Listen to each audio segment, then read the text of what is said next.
Que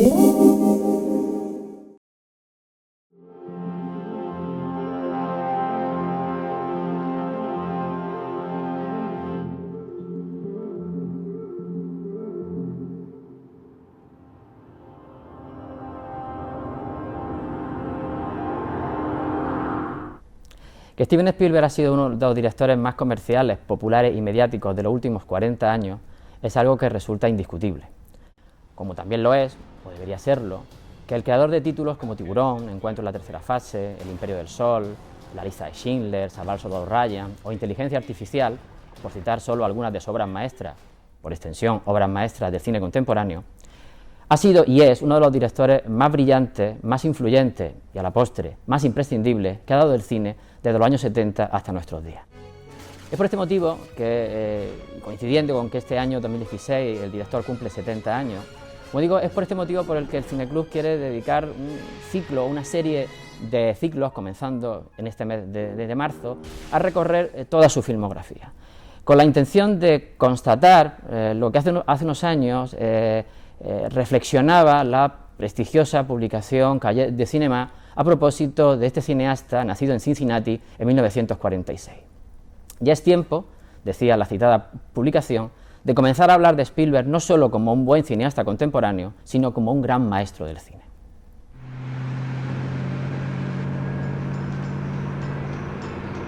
Spielberg llevaba trabajando en televisión 2 años, sobre todo haciendo episodios para famosas series como Colombo o Audacia es el juego, cuando en el año 71 se le ofrece la posibilidad de dirigir un largometraje para televisión, un telefilm, a partir de un texto, de una novela y de un guión escrito por uno de sus escritores más admirados, el escritor Richard Matheson. El resultado de esa película es el primer clásico y la primera gran obra maestra de este cineasta. El diablo sobre ruedas, que como se tituló en castellano la película en cuestión, Duel, es un magnífico ejemplo de las capacidades creativas de este joven cineasta que con solo 23 años rueda pues justamente eso, lo que es un clásico. Y si entendemos por un clásico una película que sirve de referencia para películas posteriores, sin duda alguna que El diablo sobre ruedas sería un magnífico ejemplo de ello. Un relato de pesadilla en el que un anónimo conductor, o quizás no tan anónimo, recuerdo que el nombre del personaje es David Mann, David por el enfrentamiento con Goliat, que es el gigantesco camión que lo va a perseguir, y Mann, la referencia al hombre frente a la máquina que lo persigue, es un personaje que se va a ver atrapado en una especie de vorágine obsesiva cuando su recorrido por una de esas eternas y larguísimas carreteras norteamericanas se ve marcado por la continua persecución que recibe de un camión gigantesco de aspecto monstruoso y cuyo conductor solo intenta acabar con él. El resultado, como digo, es una de las grandes películas de Steven Spielberg simplemente ya al inicio de su carrera. Un prodigio de puesta en escena, un prodigio de montaje y donde hay un enorme número de escenas míticas, de momentos que han quedado como referentes del cine contemporáneo. Simplemente 2 para el recuerdo. Por ejemplo, el instante en el que el conductor del misterioso camión le da paso para que lo adelante, en una escena que ha quedado marcada y va a ser tan impactante como años más tarde es esa aleta del tiburón surcando las aguas en la mítica película del año 75. O por ejemplo, otro momento mítico y donde se juega con esa referencia mitológica, legendaria de esa especie de camión dragón que persigue al personaje. En el interior de una cueva, en este caso un túnel, el dragón, el camión, abre los ojos, enciende los faros y nos indica que va a seguir persiguiendo a nuestro personaje. Como digo, una de las obras maestras, la primera obra maestra de Steven Spielberg, y lo que dijo en su momento François Truffaut cuando se estrenó la película, uno de los debuts más potentes que ha tenido lugar en la historia del cine.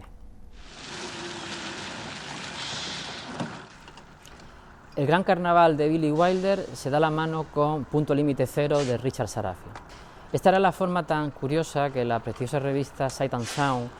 utilizaba para referirse a Loca Evasion, la primera película para cine que realiza Steven Spielberg. A partir de una serie de acontecimientos reales, Spielberg lo que hace es crear un magnífico relato. Esta es una película, por cierto, que habría que reivindicar, puesto que ha quedado un poco perdida dentro de varias obras maestras que tiene Spielberg en estos primeros años. Como digo, crear un relato de carretera, de alguna forma enlazaría con El diablo sobre ruedas en su fascinación por las largas carreteras norteamericanas, en la que ocurren muchísimas cosas,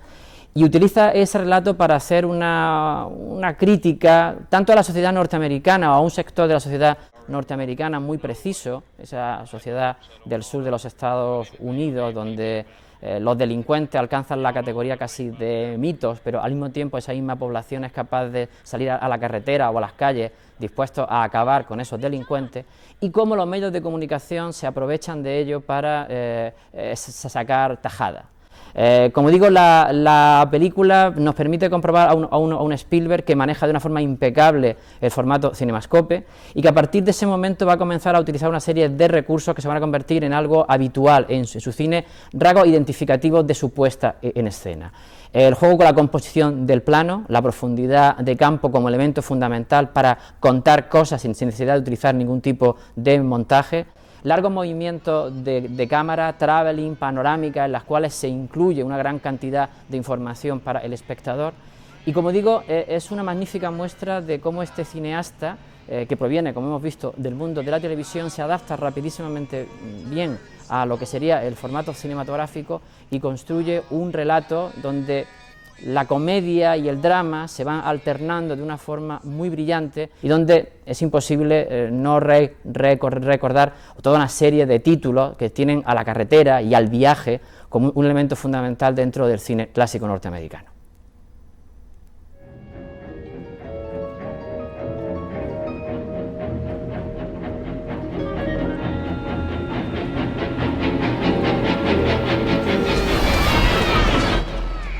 En 1975, Steven Spielberg realiza su segundo clásico y su segunda obra maestra, Tiburón. Esta película es una magnífica muestra de cómo, a partir de un buen guión y sobre todo de una antológica puesta en escena, se puede superar la deficiencia de un relato, de un argumento de punto de partida extremadamente pobre. Y es que la novela de Peter Blanchett, en la que se inspira, es un bestseller de una bajísima calidad. El guión, en el que intervinieron diferentes autores, entre ellos el propio Spielberg y su gran amigo, el director John Milius, va enriqueciendo esa mínima historia hasta darle una densidad que, como digo, el texto inicial no tenía. Pero nada de eso sería suficiente si la puesta en escena de Spielberg no convirtiera lo que es una típica monster movie de los años 50, donde se notan muchísimo las influencias de películas como Los pájaros de Alfred Hitchcock. Por cierto, Hitchcock es una de las referencias que podemos encontrar, por ejemplo, también en la película El diablo sobre ruedas. Como digo, nada de eso sería más allá que una imitación de una monster movie, hasta que Spielberg consigue, mediante la puesta en escena, mediante la planificación, mediante el portentoso montaje, mediante la resolución de escena a través de pequeños detalles, convertirlo en una auténtica joya del cine de terror contemporáneo, donde más allá del miedo al monstruo, lo que existe es una fascinación, al mismo tiempo un enorme miedo de los protagonistas hacia el mar, hacia ese espacio inmenso en el que puede encontrarse cualquier cosa. De hecho, la construcción de la película juega mucho con los planos contra planos, donde los personajes miran, sobre todo el personaje magníficamente interpretado por Roy Scheider, el sheriff de la película, mira entre fascinado y horrorizado a ese contraplano que es el mar, donde se encuentra el monstruo y todo lo desconocido. Al igual que en el caso del diablo sobre ruedas, al igual que en el caso de algunos momentos de loca evasión, casi toda la película Tiburón está repleta de escenas memorables para la historia del cine. Algunos ejemplos: la famosa escena de la conversación de los tres personajes en el pequeño barco que se llama Orca, en el que cuentan sus hazañas, sus aventuras y calman el miedo cantando justo antes de la aparición del tiburón. O, por ejemplo, cómo Spielberg sugiere la presencia del tiburón a través de unas enormes boyas de color amarillo que han sido clavadas en la espalda del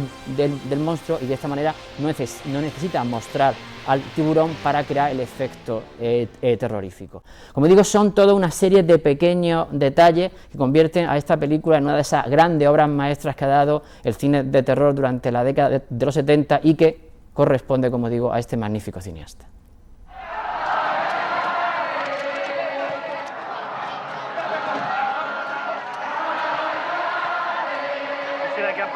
Una de las características del cine de Steven Spielberg es que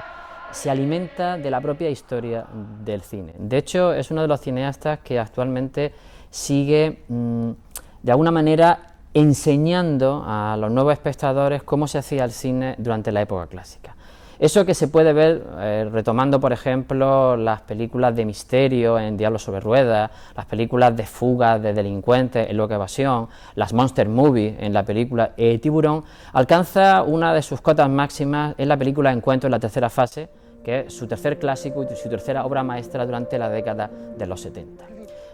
Simplemente una pequeña explicación de una escena de la película puede hacernos entender muy bien cómo Spielberg no necesita de los efectos especiales, que lo emplean magníficamente bien con la imprescindible ayuda de Douglas Trumbull, para convertir esta película, que no deja de ser una vuelta más a las películas de extraterrestres que tienen su tradición durante los años 50, como digo, y convertir esta historia tan convencional en una de las joyas del cine de ciencia ficción de todos los tiempos. Una carretera, un personaje aislado en esta carretera dentro de un vehículo, detrás de él se sitúa otro, en un momento concreto ese vehículo intenta adelantarlo, nuestro protagonista le hace el gesto para que pase y, sorprendentemente, ese vehículo, en vez de pasarlo lateralmente, sobrevuela a nuestro protagonista.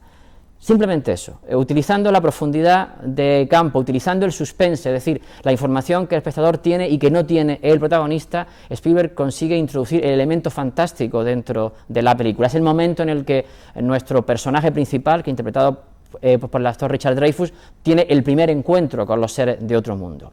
Aparte de eso, es que Encuentro en la tercera fase es la película que, retomando también la inspiración de modelos y de maestros admirados por Spielberg, como Robert Wise o como Jack Arnold, en películas como Ultimátum a la Tierra o Venido del espacio exterior, ofrece una mirada positiva,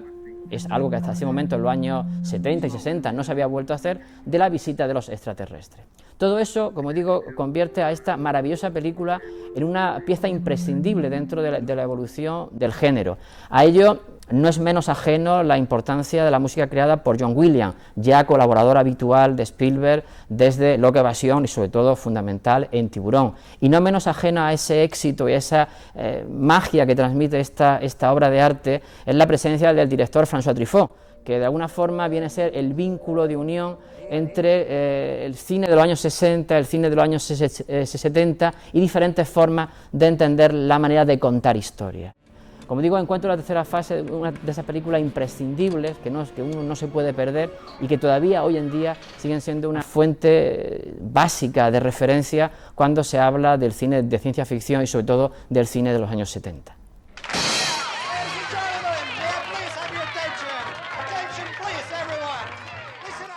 Terminamos nuestro primer ciclo dedicado a Steven Spielberg con la película 1941, la que cierra, digamos, su trayectoria durante la década de los 70. Hace un tiempo Spielberg comentaba a propósito de esta película que sería un título que se revalorizaría con el paso de los años, aunque él mismo reconocía, que no era menos cierto, que se arrepentiría de él durante toda su vida.